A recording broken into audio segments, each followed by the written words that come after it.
Good evening once again and thank you for joining with me tonight.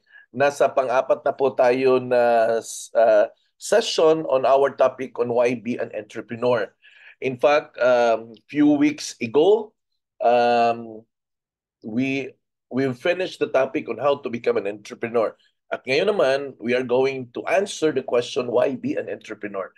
We started this one about 3 or 4 weeks ago, and right now we are in the fourth segment. Now, just a little recap of what we have talked about. Last week, uh, hold on, yeah. Last week we were talking about revisiting our vision. So we're talking about principles, no? We talk about vision because it is very important that someone or anybody wanting to grow their business, it is important that one needs to have a vision.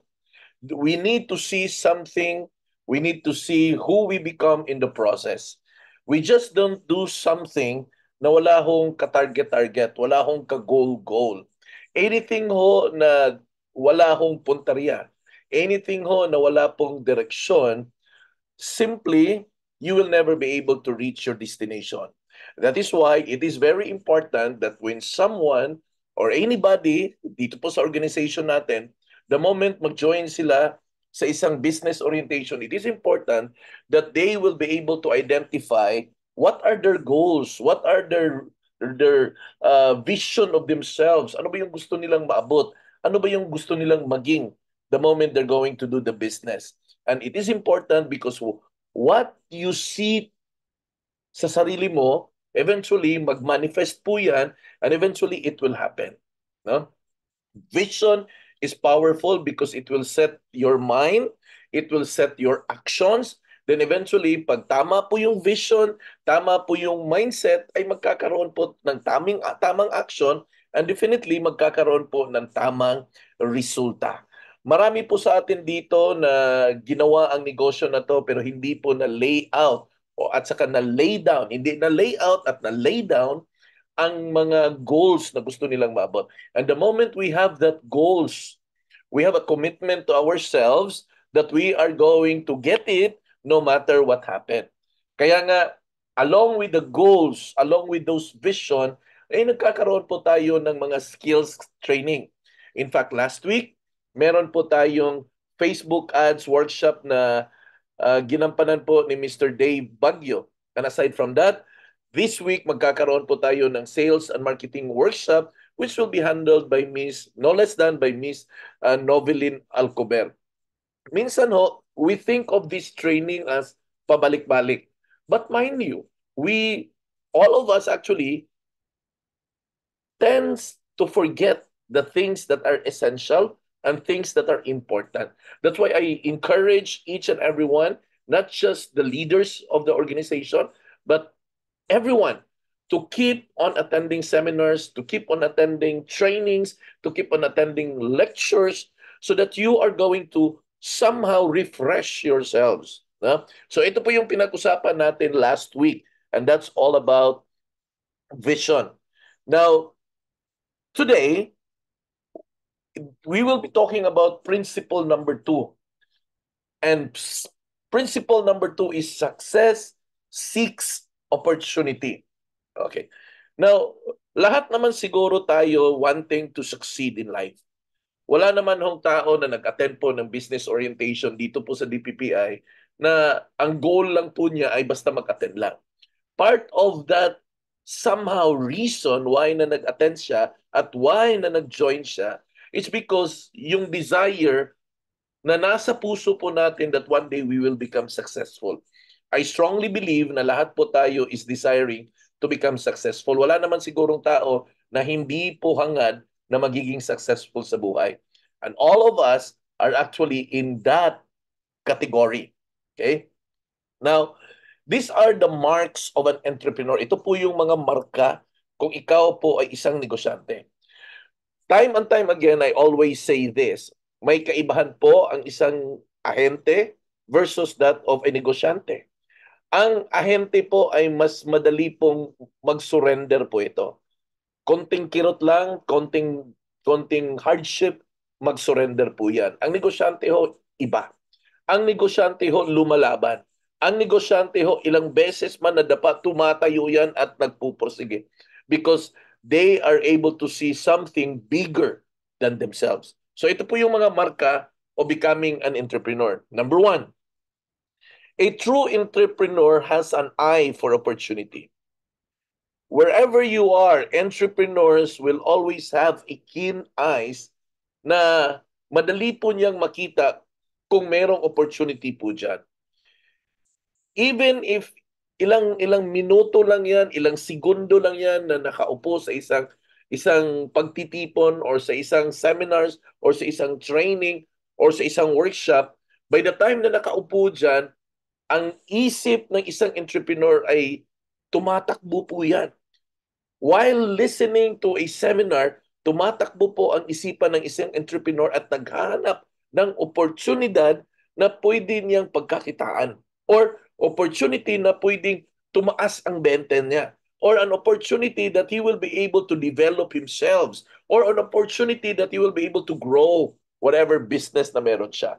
Kaya keen ang isang negosyante sa isang opportunity that will improve sa negosyo niya. Pag meron ka ng karakteristik na ganyan, pag meron ka na halata sa sarili mo na, ay, parang ganun ako then, congratulations, you have the mark of an entrepreneur. Second, has a positive change in his outlook. Ang isang negosyante ho, positibo po ang nagiging pananaw niya sa buhay. Halos hindi na po niya nakikita ang mga negatibo. Kasi the way he looks at things is no longer a negative thing, but simply just an obstacle, simply a trial, simply a challenge na kailangan po niyang lagpasan, na kailangan po niyang ma-overcome. Ganun na po ang pananaw ng isang negosyante. Isang negosyante po, ilang beses mabugbog yan. Tatanggapin yan at maghahanap yan ng oportunidad na pwede siyang bumawi sa mga suntok niya. Ganun ho ang isang negosyante. Hindi mo basta mapapahinto ang isang negosyante. May balakid man, may malaking bato man na nakaharang sa kanya, yung pananaw niya sa buhay, yung outlook niya sa buhay, positibo po yan. Now, dito ho, maraming mga pagkakataon dito sa negosyo po natin na ang mga kasamahan natin ay madaling mag-give up. Minsan ho, nag-promote ng isang project, gumawa ng Facebook ads, or nag-invest ng lamudi, nag-invest ng carousel, nag-invest ng profit, at just because hindi sila nakabenta on their first few months or probably first few weeks, ay mag-conclude na agad na hindi effective or mag-conclude na agad na hindi makakabenta. Guys, if the kind of spirit is like that, we will never be able to get the desired result na gusto po natin. Ang isang negosyante po, naghahanap po yan kung saan pwedeng ma-improve ang mga tools na ginagamit niya. Kung gumagamit siya ng Facebook ads at hindi nagkakaroon ng resulta, ang tingin po niya sa situation ay hindi po mali si Facebook ad, kung hindi meron lang siyang hindi nagawang tama. Kasi kung mali si Facebook ads, how come other people are selling? How come other people have a lot of inquiries? How come other people are closing a lot of sales gamit ang Facebook ads? At ngayon, ikaw sa sarili mo magkukonclude ka na hindi effective ang Facebook ads? No, no, no, no, no, no. Hindi tama ang mindset na yan. But what I can suggest is try to learn everything that needs to be learned, because the reason why hindi nag-produce, the reason why hindi nagkaroon ng resulta, ang ginawa mo ng Facebook ads, eto'y baka lang, baka hindi tama ang nagiging execution. Di ba? Ano yung usual reaction natin? We blame. We blame on the scenario na hindi agad effective. Have you given yourself a chance to really improve? Have you given yourself to really sit down and try to learn the things that needs to be learned. Isang beses lang nag-attend ng Facebook ads workshop. Akala mo isang beses lang magiging master ka na agad? No, hindi ho ganun. Isang beses nag-attend ng sales and marketing workshop. Akala mo kabisado mo na lahat ang nasa negosyo? No, it doesn't work that way. My friends, I've been in the business since 2011. You can count your fingers how many years I've been into the business. But mind you, every single year, I always seek an opportunity to attend trainings, to attend seminars. It doesn't really matter if even magbabayad ako niyan, as long as I will be able to improve on myself, well, that is a tatak negosyante. At one time, I was asking someone if I could bring in a speaker, a trainer, na pwedeng makatulong at maturuan tayo na mag-improve. And the first question that pops up is, may bayad ba? And when I say yes, na merong bayad, most of the common answer is, walang mag-attend kasi may bayad. And that is exactly the wrong mindset. That is exactly not the kind of mindset na meron dapat ang isang negosyante. Because ang isang negosyante ho, marunong yan mag-invest sa sarili nila para the moment mag-improve ang sarili nila, they will be able to produce more and more and more.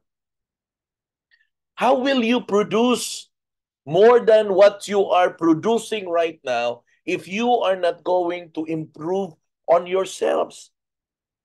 We invest on a lot of things. We buy new gadgets. We buy new signature clothes. We buy new pairs of shoes. But we don't invest on things that will improve us, things that will improve our mind, things that will strengthen our heart, things that will improve our skills. And every time we put investment on those, ang akala natin ay isa siyang waste. Akala natin isa siyang expense. But friends, no, hindi ho siya expense. When you invest on yourselves, you are putting something that you can possibly harvest in the future. Always remember that. When you are going to invest on yourself, you are putting something today that one day you will be able to harvest. That should be the exact view, exact na pananaw when it comes to investing on ourselves. Because our mind will never change until we put something new in this mind. Our heart will never be able to stand hardship, difficulties, and pain if we are not going to develop our heart muscle to become strong enough to accept pain, strong enough to accept rejections. Di ba? And that is exactly the reason why we have this series on entrepreneurship, so that you will be able to understand that you are called to become an entrepreneur. You are called to become a negosyante. You are not called to become an ahente. Always remember this. In DPPI ho, hindi kayo ahente. In DPPI ho, negosyante po kayo. Negosyante po tayo. Ang training natin sa DPPI ay hindi po para magiging isang ahente, kung hindi po para maging isang negosyante. Kasi ang totoong pera, ang long-term na kitaan ay nasa pagiging isang negosyante. And that is the reason why we are pounding on this. Because the moment ang isang tao po ay negosyante pong mag-isip yan, magkakaroon po yan ng initiative. People that doesn't have initiative, those are people that has an ahente mindset. Ang ahente ho, walang initiative yan. Parang robot yan. But ang negosyante ho, may initiative yan. Pag sinabi po na initiative, gumagawa ho ng paraan yan.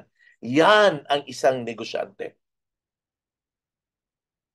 Now ngayon, after hearing these few statements, I would like to ask you, ano bang gusto mong maging sa buhay? Gusto mo bang maging isang ahente Or gusto mo bang maging isang negosyante? Ngayon, kung gusto mong maging isang ahente, please pakitype sa comment section po sa baba at dito sa Zoom, dito po sa chat box, pakisulat ho, ahente. Pag kayo naman ay gusto nyong magiging isang negosyante, pakisulat ho sa comment section sa baba at dito sa chat box sa Zoom ang word na negosyante. Okay? Sige, let's have it. Kung gusto nyo na magiging isang ahente lang, pakitype po dyan sa comment section or dito sa Zoom na ahente. Kung ikaw ay gusto mo maging isang negosyante, then pakitype po negosyante. At least I will be able to know na who am I talking to. Sige daw. Let's wait for a couple of minutes.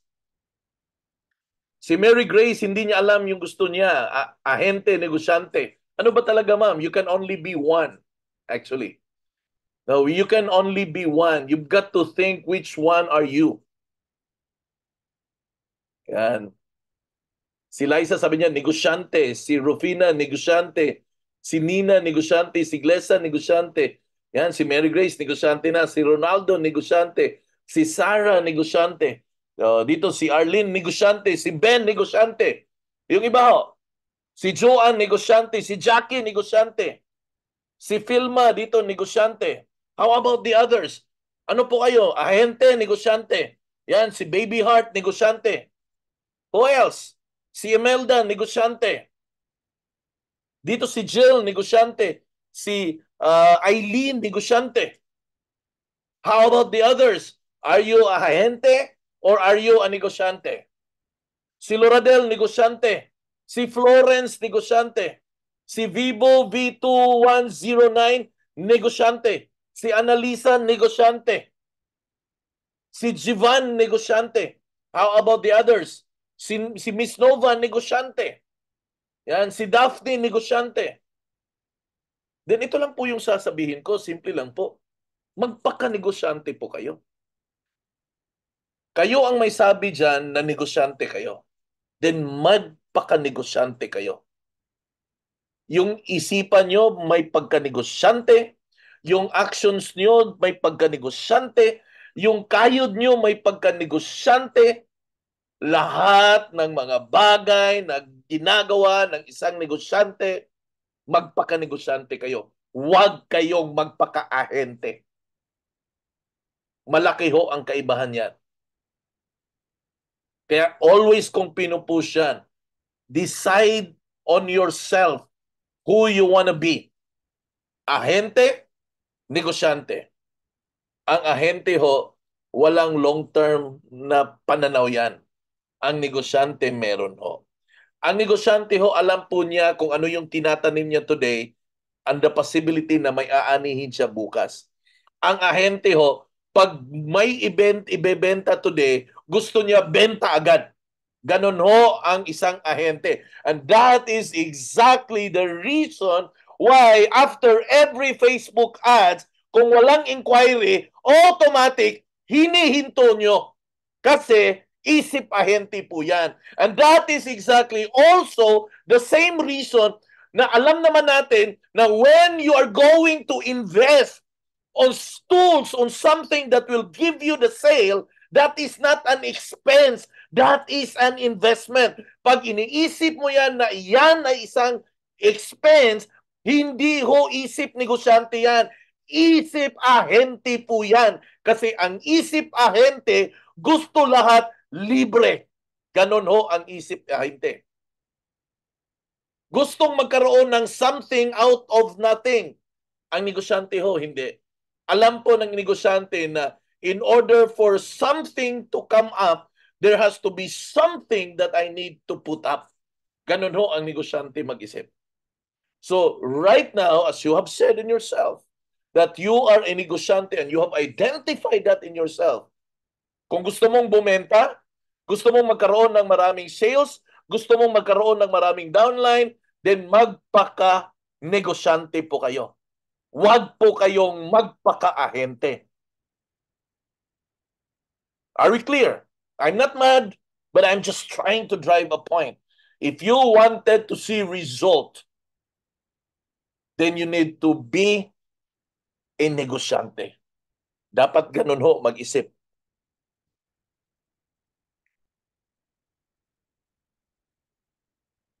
So these are the marks of an entrepreneur. You have a very keen eye on opportunity and you have a positive change in the outlook. Now, let's drive to move forward. Now, titingnan natin kung ano po yung magiging drive natin when we are going to move forward.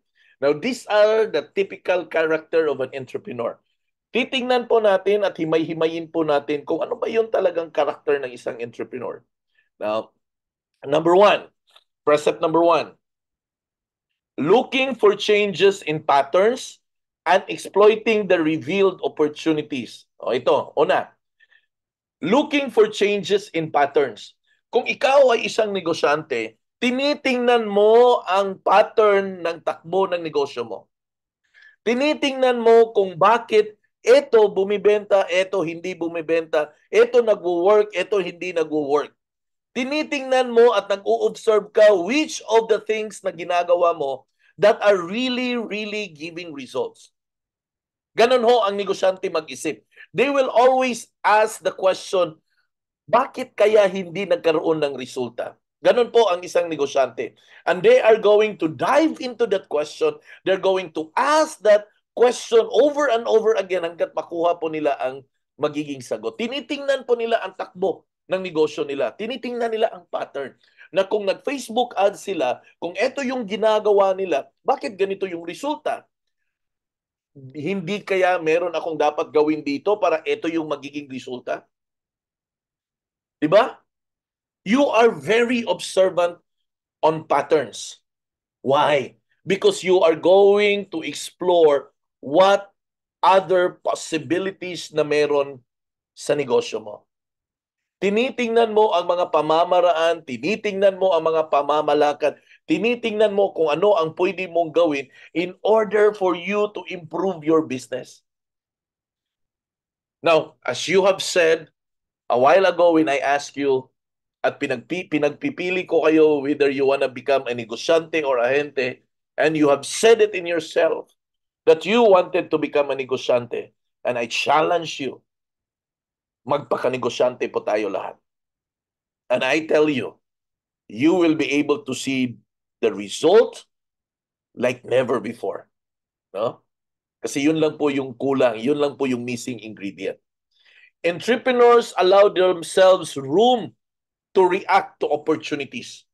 Merong opportunities dyan, tinitingnan niya whatever things that possibly work. We don't just accept the status quo. And if we are not satisfied with the result, and if there are a lot of things na nakita natin na pwede pa nating i-improve sa mga ginagawa natin, we exert all the needed effort just to improve whatever opportunities na meron tayo. Ang ahente ho, hindi yan.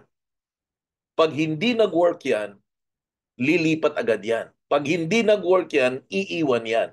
Ganun ho ang ahente mindset. Pero ang negosyante mindset, iba ho. Okay? Now, and when you are an entrepreneur, spotting an opportunity becomes a way of life. Hindi ka na kailangan pang turuan para makakita ka ng isang opportunity. Automatic yung isipan mo, tatakbo at mag-iisip yan ng mga pamamaraan. When we say opportunity, it doesn't mean business. When we say opportunity, it does also mean ways or pamamaraan. Opportunities is mga techniques, mga ideas, those are opportunities, no? And I always encourage everyone na kung ikaw ay binibenta mo ang isang project na yan, always ask yourselves, is there a better way for me to sell this project? Is there a better way for me to advertise this project, to promote this project? Is there any other way that somehow I will be able to get the kind of result? You need to ask that question. And don't be afraid to invest on things that will improve your business. Kasi negosyante ka eh. Ang pinasok mo, hindi ho loto. Ang pinasok mo ay negosyo. Alam mo na meron kang dapat gawin po dyan in order for it to succeed. Precept number 2, scanning everything to know the regular patterns so that you can apply a successful concept to different situation. Ayan. Tinitingnan mo na yung pattern sa paggawa mo ng negosyo. Tinitingnan mo yung pattern sa pag-promote mo ng project. Na-observe mo na ang isang project, pag nag-promote ako nito sa mga prospect ko na nasa ibang bansa, mga OFW, kailangan ko pala na gawin ito sa oras na ganito. At one time, I asked Chody on which, most of the time, anong oras po siya nagpo-promote ng project. And sabi niya, ang target ko kasi sir is mga OFW. Ang ginagawa ko sir is na natutulog ho ako ng maaga tapos gigising po ako na somewhere in the middle of 1 o'clock, alaona po ng madaling araw at tapos matulog siya 5 o'clock na ng madaling araw, 5 to 6. Ganon ho ang sistema po niya. And true enough, nagkakaroon po siya ng mga benta. In fact, he's going home right now for his birthday tomorrow. He took the pattern. He observed the pattern. Nakita niya na ang pattern para makabenta ako ay gigising ako ng madaling araw at diyan ako magbubugbog ng pagbibenta. And true enough, nagkakaroon ng resulta. Now, observe kung saang aspeto kayo nakakabenta. And the moment you are going to observe it, nagkakaroon kayo ng pattern, then be willing to adjust to different situations na meron ka. Kasi gusto mong mag-improve ang negosyo mo eh. Gusto mong lumaki yung negosyo mo. Hindi naman po pwede ang negosyo ang mag-a-adjust sa'yo. Ikaw ang mag-a-adjust sa negosyo na meron ka. Tama po ba? Because if you are not going to observe regular patterns, hindi po kayo makakapag-apply ng mga bagong techniques in order for you to be able to improve your business. My friends, lahat naman siguro tayo wanting to improve our business. I believe so. And there will always be a certain price that we are going to pay. Hindi ho libre na magiging isang successful. Meron pong amount of hard work po dyan. Tama po ba? Good po ba tayo? No? I'm not angry. I'm just trying to passionately drive a point. Okay? A businessman, they devour information to strategize their concept. Ang isang negosyante ho, maghahanap po yan ng mga ideas.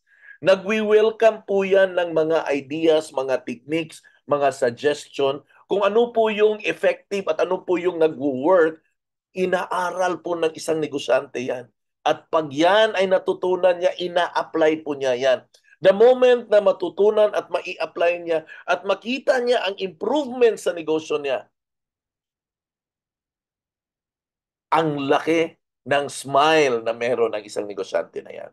This is exactly the reason why I always, para na akong sirang plaka nito eh. I always tell every DPPI members, please, please, please, mag-attend kayo ng training. Please, please, please, mag-attend kayo ng seminars. Mag-attend kayo ng workshop. Pero wala eh.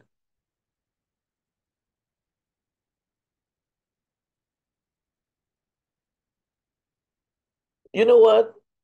All of the trainings na meron tayo, pinaghirapan po nating i-prepare yan. Lahat ng trainings na meron tayo, hindi ho pipitsugin yan. Many sleepless night ang binigay po natin dyan just to come up with a certain training. And every time na nagkakaroon po tayo ng training, we just don't give a training without studying the training itself. Ako guys, hindi ho ako humaharap sa inyo na hindi po ako ready. Hindi ho ako humaharap po sa inyo na hindi ko po pinag-aralan ang binabato po natin. Alam mo bakit? Because I always believe that information, trainings, and seminars are always valuable. Valuable po yan. I hope na you are able to appreciate it. Hindi ko nga lang alam kung na-appreciate nyo ba yung mga training na hinahanda po natin. No? Were you able to appreciate it? Were you able to compare it with other realty na nakakasama nyo? Na minsan may mga ahente kayo na meet sa labas and they themselves doesn't have training in the realty firm? Meron ba kayong na-meet na mga real estate agent na ganon? That they don't have trainings in their own realty firms? Tapos dito, sobrang-sobra ang training na meron tayo. Tapos sa sobrang dami ng training natin na meron tayo dito, hindi na nag-a-attend ang mga DPPI members. Di ba? Sa sobrang dami ng training na meron tayo, hindi na nag-a-attend ang mga DPPI members. Kasi akala nila na okay na yon, sapat na yon. Di ba? Friends, never, never, never stop learning because we never stop growing. The day that you're going to stop learning, that will also be the same day that you're gonna stop growing. And when you stop growing, it only means one thing. You are going to stop earning. Yan ay ayaw natin, di ba? Ang negosyante pro, they are always on the look for something new. Innovation. Naghahanap po yan ng mga idea. Ang isang negosyante po, hindi po makontento yan sa pwede na. Ang isang negosyante ho, ay maghahanap po yan ng pamamaraan kung paano niya ibenta ang project effectively. Tama po ba? Nag-iisip yan at nag-a-analyze yan kung eto bang ginagamit ko na tools effective pa ba? Kung etong ginagamit na tools ko ay effective pa kasi merong effect sa iba, baka meron akong dapat kailangan matutunan dito. That's how a business person always think of. And that is also the same thing that I would like to throw to you. Always be hungry for new ideas. Always be on the look for new ideas. And always embrace to learn new ideas. Wala hong mawawala sa atin if we keep on learning new things. Di ba?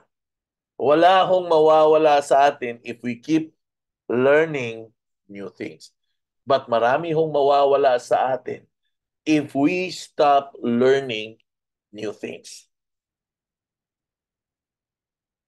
Diba? A businessman, they are quick to respond to any opportunities. Hindi mabagal yan. Pag ang isang negosyante may nakita siya na etong bagay na to ay makapag-improve sa negosyo ko, madaling mag-decide yan. Ang isang negosyante, pag may nakita siya na etong negosyo na to will somehow help me grow my business, somehow it would increase my sale, wala hong duda ang negosyante na yan will take action immediately. They will take action immediately. Hindi ho karakter ng isang negosyante ang pabanjing-banjing. Karakter ho ng isang negosyante ang kakayod agad. If there's one thing that I always want you to remember, in achieving your goals, time is not always on our side. In achieving your dreams in life, time is also not in our side. Time will always be our direct competitor. They are going to rob us with the opportunity na meron tayo. Imagine, today is February 13. Ilang days na ho ang nasayang sa 365 days na supposedly meron tayo. Now, i-analyze mo nga, ano bang nagawa mo sa whole month of January and 13 days of February? Ulitin ko. If you think you are not wasting time, now answer the question. Ano ba yung ginawa mo para maabot mo yung pangarap mo sa whole month of February? Then the next question is, ano ba yung ginawa mo for the past 13 days ng February in order for you to get and achieve your dreams? Kasi, kung ipagpatuloy mo yan ng ganyan, mauubos at mauubos ang 365 days. And the saddest part is that wala po kayong ma-accomplish. Ulitin ko. Mauubos at mauubos ang 365 days. And the worst part of it is wala ho kayong ma-accomplish. Make the day count. Wag na wag niyo pong sayangin ang araw. Kasi ang isang araw ho ay punong-puno po yan ng oportunidad sa buhay. Ang totoong negosyante, madaling mag-respond sa mga opportunities na meron sa araw-araw. Okay? Precept number 3. Responding to opportunities in problems, your own and those of your customers, vendors, and competitors. Now, as you do this business, habang ginagawa niyo po ang negosyo na to, there will always be challenges that you are going to face. And those challenges are also meant to be opportunities. Merong mga problema na kailangan mong harapin sa sarili mo. May mga problema na kailangan mong harapin ng mga customer mo or mga kliyente mo or mga vendor ba kayo for whatever. And there will always be problem from our competitors. Kasi hindi lang naman tayo nag-iisa na nagbebenta ng project dito sa Cebu at sa buong Pilipinas. There are a lot of us considered as a competitor. And whether you like it or not, we are working on the same opportunities. And there will always be problem that we will be able to encounter. Minsan may kliyente tayo na dalawa ang ahente. And we've got to compete with that. Minsan may mga kliyente tayo na eto malapit na, ate na talaga to. Minsan masulot pa. Minsan may mga pagkakataon na ang competitor natin ay yung mga in-house sellers ng mga developers. Merong mga ganon. Minsan ang mga challenges na tinitingnan natin ay hindi lang po yung sa kliyente natin, sa mga competitor natin, kung hindi sa sarili natin. May mga kanya-kanya tayong problema na hinaharap sa araw-araw na somehow, etong mga problema na to diverts us from our opportunities. Nadadivert ho yung mind natin sa mga opportunities. And these are real. These are real. Wala namang taong walang problema, no? Lahat naman tayo, meron po tayong problema. It's pointless to compare kung sino yung maliit or malaki ang problema. Because lahat ho tayo, meron pong kanya-kanyang pinapasan po na problema. A true businessman see problems as an opportunity to improve.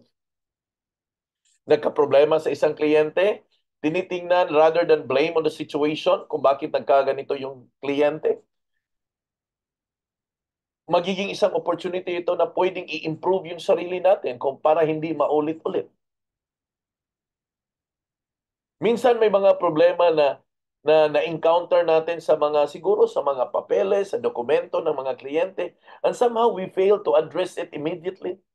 And somehow because of this, we are trying to learn something na dapat i-master ko na talaga ito. In every opportunity or in every problem, there will always be an opportunity for us to be able to improve ourselves. If meron kang nakita na ginawa mo na, nag-Facebook ads ka, tapos hindi nagkakaroon ng magandang resulta, then whatever problem na meron dyan, ang makikita mo na problema dyan, magiging opportunity mo yan para i-improve ang mga ginagawa mo. Lahat ng mga things na pinag-usapan natin dito are meant for the improvement of each and every one of us. Is desired for the improvement in each and every one of us. And that is why I always encourage each and every one of you, never, never, never stop learning because we never, never stop growing. The day that you stop learning, that is also the same day that you stop growing. And when you stop growing, you stop earning. Yan ang ayaw nating mangyari. Di ba? As a negosyante, minsan may mga nakaharang sa mga goals natin. May mga nakaharang sa mga direksyon sa buhay natin. And somehow, feeling natin ang hirap mag-succeed kasi may malaking sagabal sa buhay natin. But I always view things on a different angle. It is whatever challenges na meron ka, whatever trials na meron ka, it is designed for you to become more and more and more stronger. And every time you are able to surpass, you are able to go beyond sa mga obstacles, sa mga trials na yan, haven't you noticed? You become a much better person. And that is exactly the benefit of becoming a businessman. We improve. We become a better version of ourselves. Those stumbling blocks na meron tayo, they are there in order for us to be able to become more and more stronger. So don't be afraid.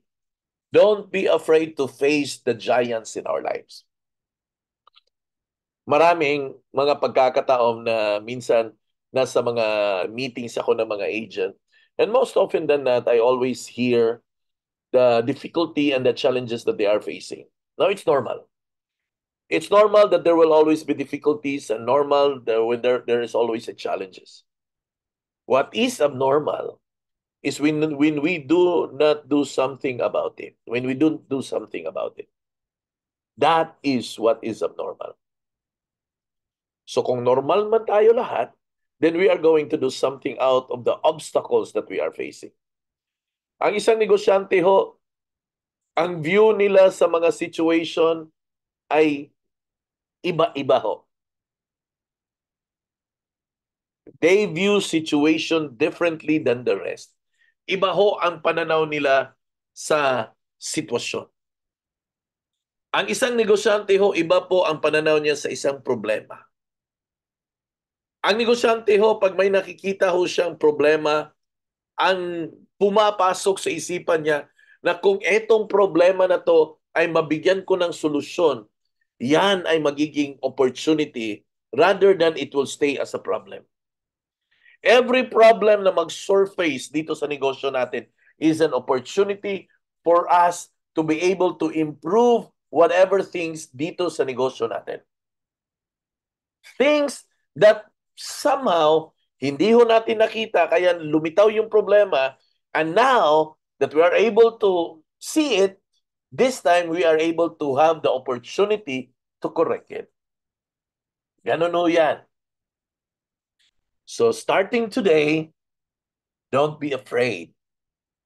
Just look at the situation in a different angle. Promise, you will see it differently compared to the rest. Okay? Precept number 4.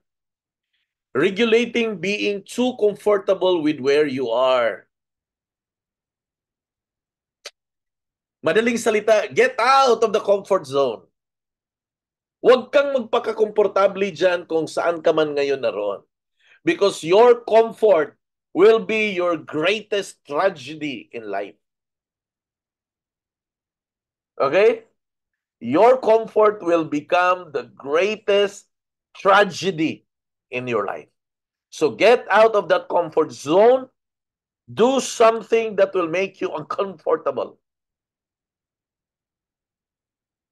Basta huwag magpakomportable kung saan ka man ngayon naroon. Entrepreneurs proactively seek out their future. Alam po natin na there will be challenges up ahead. And because a true businessman has a mindset that is positive, has a mindset that is forward-looking, we always approach things proactively. Ano po ba yung ibig sabihin ng proactive? Ang proactive po, yun po ang opposite ng reactive. We will be able to solve the problem not by being reactive, but by being proactive. When we are proactive, we are a person looking for a possible solution. If you are a reactive person, you are a person that focuses on the problem. That unfortunately, you don't have time to look for the solution. So mamili ka, saan ka ba gusto? You want to be proactive or you want to be reactive? Well, for me, I want to be proactive. Because I want to be a person that will be looking for solutions. Entrepreneurs are always forward-looking. Yeah. We don't see what is in the now. Kung ano yung makikita ngayon, hindi po yung nakikita natin. Ang negosyante po, ang nakikita po niya is kung ano po yung nasa unahan. And the moment you learn to use your eyes, how to see beyond what you can see right now, I tell you, you will be able to move more, and more faster than anybody else. Because you are looking what is beyond what your eyes can see. So, bibilisan mo talaga. Diba? Entrepreneurs are solution-driven. They accept challenges. Yes, there are problems, but they don't look onto the problems. They are in search of solutions. Because if you spend more time looking at the problem, you will end up having no time looking for a solution. So right now, I suggest decide who you become, reactive or proactive. The businessman prefer the challenge of growth than be stagnant. It doesn't really matter kung mahihirapan tayo sa umpisa. Because ang habol ng isang negosyante, dahil sa mga challenges na meron ngayon, dahil sa mga challenges na kinakaharap mo ngayon, you have the opportunity to grow. Ganun po ang meron dyan. If you're gonna be facing those problems, if you're gonna be facing those challenges, if you're gonna be facing whatever obstacles that you are going to encounter here the moment you're going to do the business, always remember, what you have is an opportunity for you to grow. Better than being stagnant. Di ba? When you have opportunity to grow, that's better than being stagnant.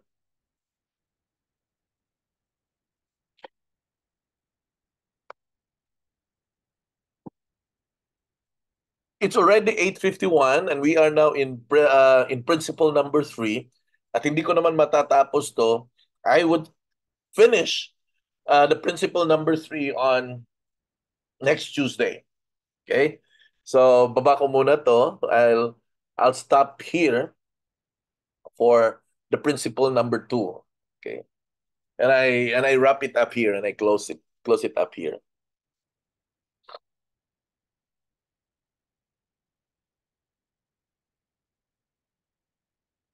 Now, friends, this is what I would like to share to you. Earlier, pinapili ko po kayo. Ano ba yung gusto mo maging? Isang ahente or isang negosyante? And many of you actually chose being a businessman, negosyante. And because probably you really have seen the difference. And in fact, I posted a challenge. Then magpaka-negosyante ka. Huwag kang magpaka-ahente, magpaka-negosyante ka. Now, today's topic is a very important topic. My challenge to you, there is a video of this topic in Facebook groups ng DPPI. I challenge you, listen to it again. Listen to it as often as you can, as many as you can, as many times as you can, until it sinks into your mind. Because a lot of us actually, hindi ho nagsisink in ang mga sessions na ganito. This is my challenge to you, my friend. Right after that we're gonna be ending this call, go back to Facebook groups. There's a video there. Listen to this. Take time. It's just only an hour. Take time to learn it. Everything that you can learn and share it to your team. I'll be posting this video as well in our YouTube channel because I want you to share it with your team and I want you to listen to it. Do me a favor with that.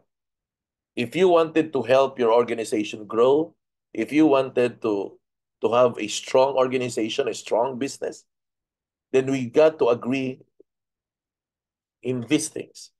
The training and improving oneself is important and vital to the growth of every businesses. Especially yung earlier part ng video na to, when we are talking about ahente and negosyante and you make a choice that you are a negosyante, not an ahente, then magpaka-negosyante po kayo. Okay? So, tomorrow is February 14. Happy Valentine's Day to the couples. Celebrate your love together with your family. And to the singles, celebrate love as well. No? It doesn't have to be with a romantic partner for us to celebrate Hearts Day. No? Tomorrow, I'll be spending my Valentine's in Toledo City. It's my sister's birthday. No, so me and the entire family would be traveling, no, to Toledo City tomorrow. So to all of you, happy Valentine's Day. So if you haven't received your flowers, Walang problema po yan. Pwede naman kayong magpa-deliver sa sarili nyo. Mag-order lang kayo. Maraming available na flowers. Okay? So, thank you and God bless you all. Bye-bye!